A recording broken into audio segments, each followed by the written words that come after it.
Hello guys, അപ്പം ഞാനും കുരുപ്പും കൂടെ മിഠായിക്കത്ത് നിന്ന് നടക്കുവാണ് കേട്ടോ. അപ്പോഴവിടെ DJ പരിപാടി ഉണ്ട്. ഞാൻ പിന്നെ അവിടെ പോയി ഒരു നൈറ്റിയൊക്കെ വാങ്ങിച്ചിട്ട് തുള്ളാൻ തുടങ്ങി കേട്ടോ.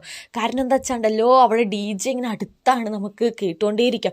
ഒരു മനുഷ്യന് നല്ല വൃത്തിയായിട്ട് തുള്ളാൻ പറ്റുന്ന ഒരു മനുഷ്യനെ കൊണ്ട് തുള്ളാതിരിക്കാൻ പറ്റൂല. പക്ഷെ എൻ്റെ കൂടെയുള്ള രണ്ട് സാധനങ്ങളും മിണ്ടാതെ നിൽക്കുമായിരുന്നു കേട്ടോ. ഞാനൊരേ തുള്ളല് അതിട്ട് ഉമ്മ പറഞ്ഞു, നീ എന്തായി തുള്ളി നിൽക്കുന്നൊക്കെ ഉമ്മ പറഞ്ഞു. ഉമ്മ പറയുന്നത് ഞാൻ കേൾക്കാറുള്ള അപ്പുറത്തെ ചെവി കൂടെ കേട്ട് അപ്പുറത്തെ ചെവി കൂടെ വിട്ടു കേട്ടോ.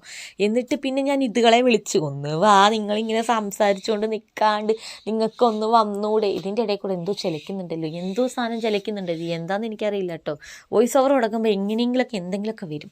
പിന്നെ ഈ സാധനങ്ങളെയൊക്കെ വിളിച്ച് തുള്ളാൻ വിളിച്ചപ്പോൾ ആരും വന്നില്ല. പിന്നെ ഞാൻ ഈ കുരുപ്പും കൂടെ ഒറ്റയ്ക്ക് തുള്ളാൻ തുടങ്ങിയിട്ടോ. അപ്പോൾ കുരുപ്പ് തുള്ളിയില്ല.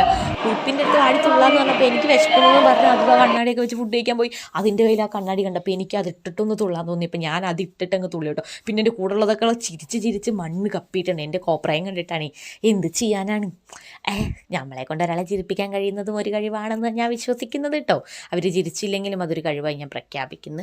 പിന്നെ അവരുടെ തുള്ളലല്ല, അവരുടെ ഡാൻസ്, അതാണ് ഡാൻസ്. എൻ്റെയാണ് തുള്ളല്. അതെനിക്കിത് കണ്ടപ്പോൾ മനസ്സിലായി. പിന്നെ ഞാനങ്ങ് വെറുതെ ഇങ്ങിരുന്ന് ഞാൻ എന്നത്തിനെ എന്തിനാ അപമാനിക്കുന്നു വിചാരിച്ചിട്ടോ. അടിപൊളി പരിപാടികളായിരുന്നു, എനിക്ക് ഒരുപാട് ഇഷ്ടമായിട്ടോ. അപ്പോൾ ഇന്നത്തെ എടുത്തിട്ടുള്ള ഗൈസ്, ബൈ.